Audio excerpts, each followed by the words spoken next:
जी, अस्सलाम वालेकुम viewers. SMT influencers आपके पास हाज़िर हैं आज एक स्पेशल एपिसोड के साथ। स्पेशल इसलिए कि आज हमारे साथ जो मेहमान मौजूद हैं, इनको एसआई का स्कॉलरशिप मिला है इस साल लीडरशिप एंड मैनेजमेंट के अंदर, और इनका नाम है नताशा।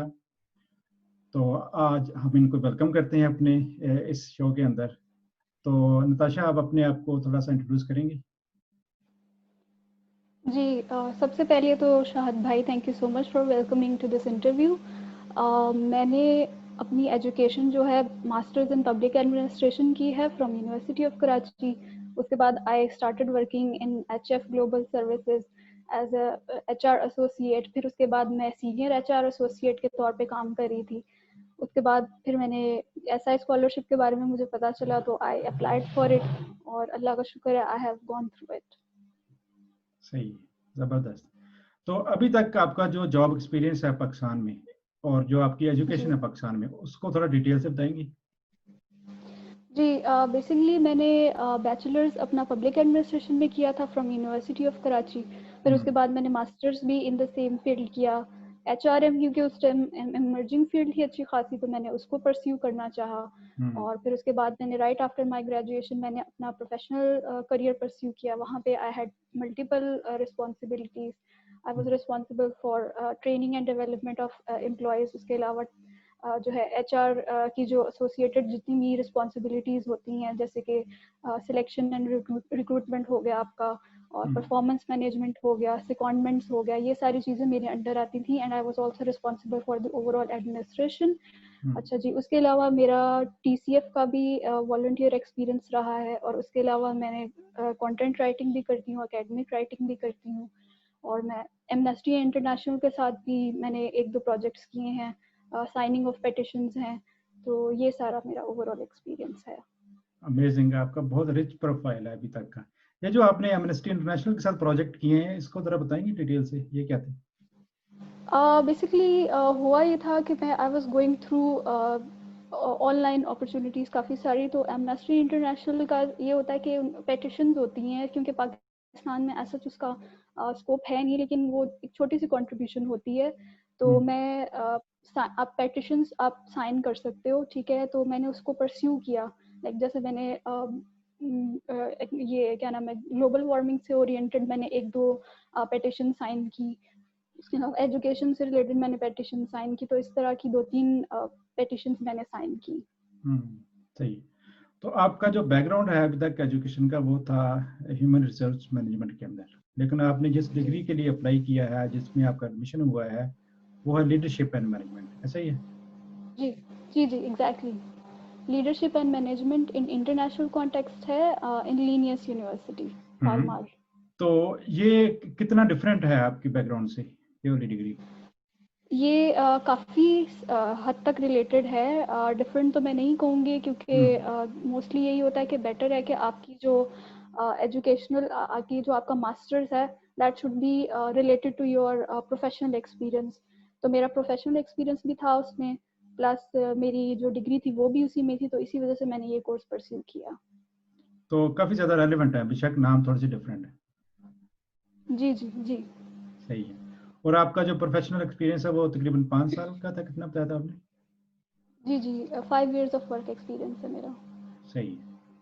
अच्छा, अब हम थोड़ा सा डिफरेंट सवाल करते हैं कि आपको स्वीडन के बारे में कैसे पता चला और आपने यहाँ एडमिशन लेने का क्यों सोचा? अच्छा, स्वीडन के बारे में मुझे बेसिकली मैं लास्ट अप्रैल की बात है, I was going through couple of opportunities, क्योंकि मुझे हम्म। इंटरनेशनल एजुकेशन के लिए परस्यू तो करना था डेफिनेटली। तो मैं I just went through website. एक वेबसाइट है, एक वेबसाइट है स्टडी इन स्वीडन। उस हम्म। पर मुझे इसके बारे में पता चला, और उसके अलावा यूनिवर्सिटी एडमिशन्स भी है, तो उसके बारे में भी मुझे पता चला। तो काफ़ी इसके अंदर काफ़ी सारे बेनिफिट्स हैं, लाइक आपकी फुल ट्यूशन फ़ी कवर्ड है, और उसके अलावा आपका health insurance and everything is covered in this scholarship. तो I was highly excited for it, तो मैंने इसको फिर डेफिनेटली परस्यू किया, और हम्म। मेरा फिर ये एम बन गया, और अल्लाह का शुक्र है फिर मैंने उसको अचीव भी किया। हम्म। नहीं, आपने बता दिया वेबसाइट्स का, लेकिन आपके माइंड में स्वीडन का कैसे आया? और भी तो बहुत सारे मुल्क हैं। जी, पर्टिकुलरली स्वीडन इसलिए क्योंकि बिकॉज ऑफ एजुकेशनल इंडिकेटर्स, जैसे टाइम्स जो है आपकी जो टाइम्स की रिपोर्ट्स आती हैं, हायर एजुकेशन रिपोर्ट्स आती हैं, उसमें स्वीडन का जो रैंकिंग लेवल है वो as compare to other countries काफ़ी ज़्यादा है। जर्मनी का भी ज़्यादा है, लेकिन मुझे पर्सनली स्वीडन ज़्यादा पसंद है because I preferred it due to educational indicators, और ओवरऑल भी मुझे स्वीडन अच्छा लगता है, इसलिए मैंने इसको एज चूज किया अपनी स्टडीज के लिए। और स्कॉलरशिप का भी आपको उसी वेबसाइट से पता चला? जी जी। तो आप ये वाली एजुकेशन जो आप अभी लेने जा रही हैं स्वीडन के अंदर, तो इसका क्या फायदा समझती हैं आप कि इससे आपको क्या बेनिफिट मिलेगा? देखिए, सबसे पहले तो यही चीज़ है कि being a Pakistani, foreign degree आपके पास हो जाती है तो बहुत ज़्यादा आपका अच्छा लेवल ऑफ प्रोफेशन बन जाता है, आपका करियर में काफ़ी सारा बूस्ट आता है। प्लस ये कि मैं क्योंकि सीनियर लेवल पर तो थी ही, लेकिन आई वांटेड कि अब फर्दर इंटरनेशनल एजुकेशन के लिए मुझे परस्यू करना चाहिए, तो इस वजह से फिर मैं अब इसको परस्यू करना चाहती हूँ। अच्छा, बेशक आप सीनियर लेवल पे थी, लेकिन आपको लगा कि आपके लिए ये बहुत ज़रूरी है कि आपको इंटरनेशनल एक्सपोजर मिले। डेफिनेटली एक डेफिनेटली। इंटरनेशनल एनवायरनमेंट के अंदर आके आप फर्दर एजुकेट करें अपने आप को आपकी फील्ड के अंदर। और इवेंचुअली फिर होगा क्या? आपने फिर स्वीडन में रुकना है, वापस जाना है? जी, इंटरनेशनल एनवायरनमेंट भी, और फिर वही बात है कि जो एक्सपीरियंसेस मैं वहाँ पे गेन कर सकती हूँ पार्ट टाइम जॉब्स के थ्रू, या ओवरऑल जो एक्सपीरियंस होता है एक स्टूडेंट लाइफ का, जो एक्सपीरियंस होता है इंटरनेशनल स्टूडेंट लाइफ का एक्सपीरियंस, उसकी अपनी ही एक बात होती है, अपना ही एक चार्म होता है। मेरी सिस्टर है, she has also been through this process, like वो उनकी भी इंटरनेशनल डिग्री है, तो she also graduated from a European university. तो I was highly inspirational for this adventure, और वही बात है कि जो एक्सपीरियंसेस आपको वहाँ से मिल सकते हैं वो एक्सपीरियंसेस आपको यहाँ पे कभी भी नहीं मिल सकते। So that's the case. तो उनका कौन से कंट्री का है एजुकेशन जो आपने बताया? उनका जिनीवा का है, यूनिवर्सिटी जिनीवा से उनकी एफिलिएशन रही है, और उसके अलावा बाकी और भी एक्सपीरियंसेस हैं। तो कहने का मकसद ये है कि ओवरऑल जो इंटरनेशनल एक्सपोजर आपको मिलता है स्टूडेंट्स को, या इंटरनेशनल एनवायरनमेंट में आप स्टडी करते हो, लोगों से कोऑर्डिनेट करते हो, that is definitely a deserving experience, और वो डेफिनेटली आपको परस्यू करना चाहिए। सही है, बेहतरीन। अच्छा, तो आगे गोल्स क्या हैं एजुकेशन यहाँ पर कंप्लीट करने के बाद? वापस पाकिस्तान जाने का इरादा है या इधर सेटल होने का इरादा है? देखिए, इससे रिलेटेड मैंने अभी सच प्लानिंग की नहीं है, बिकॉज अभी तो I am totally enjoying my experience as an SI scholarship holder. तो देखते हैं इंशाल्लाह जहाँ पे अल्लाह ने किस्मत लिखी हुई। बाकी main aim is for me is to gain education, international education, that is the priority definitely. चलें, सही है, ज़बरदस्त है। अच्छा, अब हम आ जाते हैं उन सवालों की तरफ जिसकी वजह से हम गाइड कर सकें उन लोगों को जो कि इन स्कॉलरशिप्स के लिए अप्लाई करना चाहते हैं।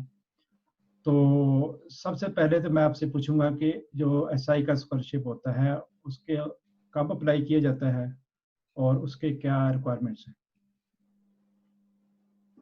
देखिए, इसका जो एडमिशन्स का जो राउंड होता है, इसका एक ओवरऑल जो प्रोसेस होता है वो स्टार्ट होता है लाइक अक्टूबर में, ठीक है। यूनिवर्सिटी एडमिशन्स पे सबसे पहले आपने अप्लाई करना होता है, अपना मास्टर्स प्रोग्राम आपने अप्लाई करना होता है, ठीक है। उसके अलावा आपने जब ये जनवरी में ये सेशन क्लोज हो जाता है, उसके बाद फिर फरवरी में आपकी एसआई की स्कॉलरशिप ओपन होती है, ठीक है।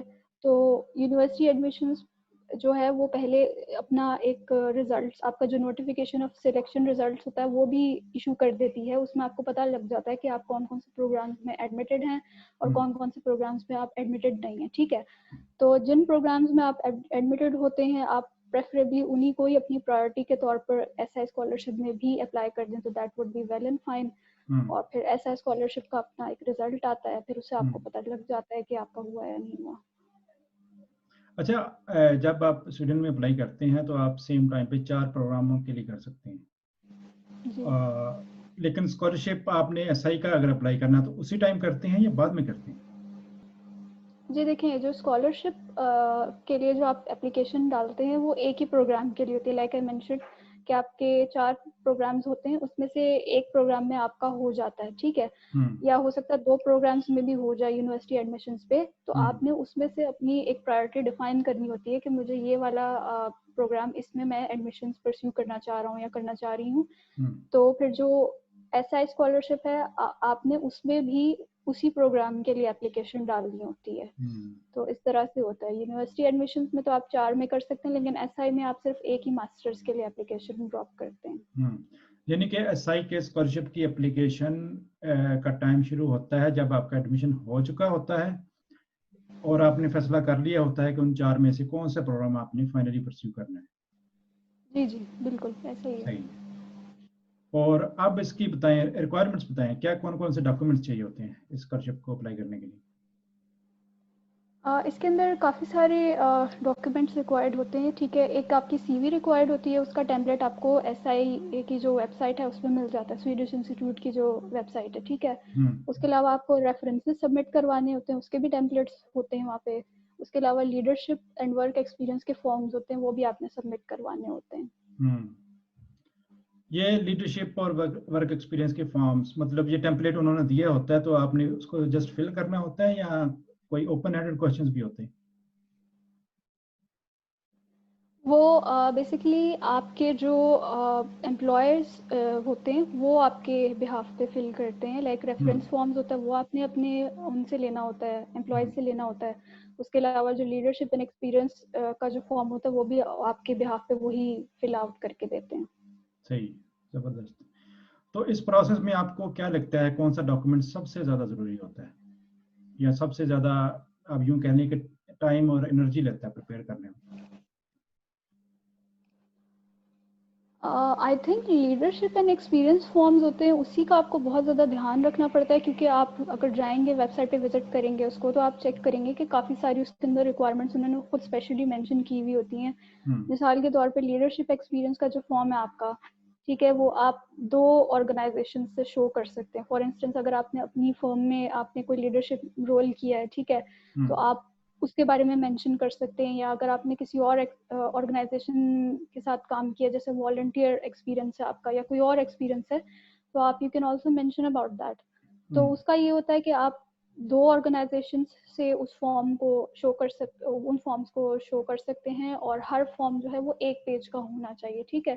तो ये काफ़ी ज़्यादा कॉम्प्लिकेटेड हो जाता है, थोड़ा सा कंफ्यूजिंग हो जाता है, आपको इन चीज़ों का काफ़ी ज़्यादा ध्यान रखना पड़ता है। तो आई वुड डेफिनेटली सजेस्ट कि आप इस चीज़ को देखें, और ये चीज़ थोड़ी सी चैलेंजिंग हो जाती है आपके लिए। और मोटिवेशन लेटर भी कोई होता है?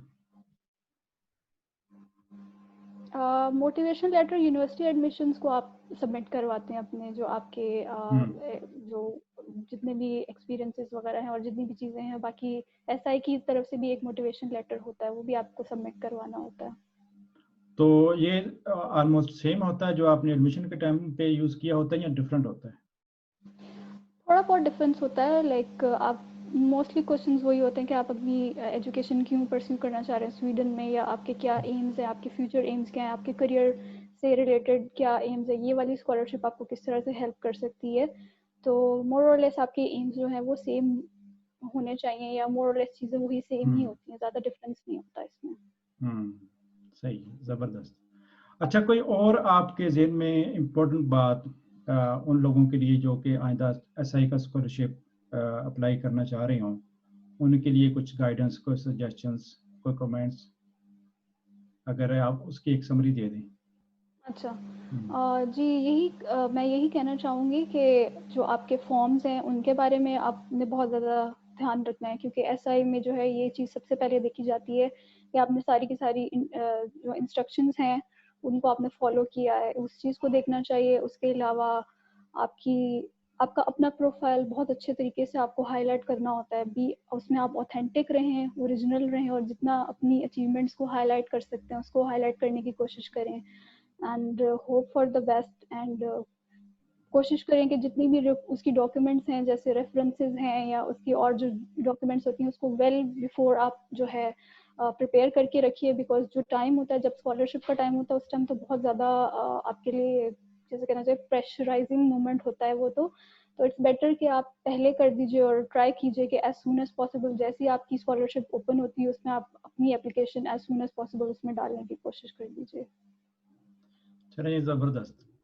आपको बहुत बहुत मुबारक हो कि आपका यहाँ पर एडमिशन हुआ और आपको स्कॉलरशिप भी मिला, और आपका बहुत बहुत शुक्रिया कि आप इधर आई, आपने इंटरव्यू दिया और हमारे व्यूअर्स के लिए इतनी वैल्यूएबल इंफॉर्मेशन दी। तो व्यूअर्स, आज के लिए इतना ही काफ़ी है, तो इंशाल्लाह फिर किसी वीडियो में मिलेंगे। बहुत बहुत शुक्रिया आपका। अल्लाह हाफिज़।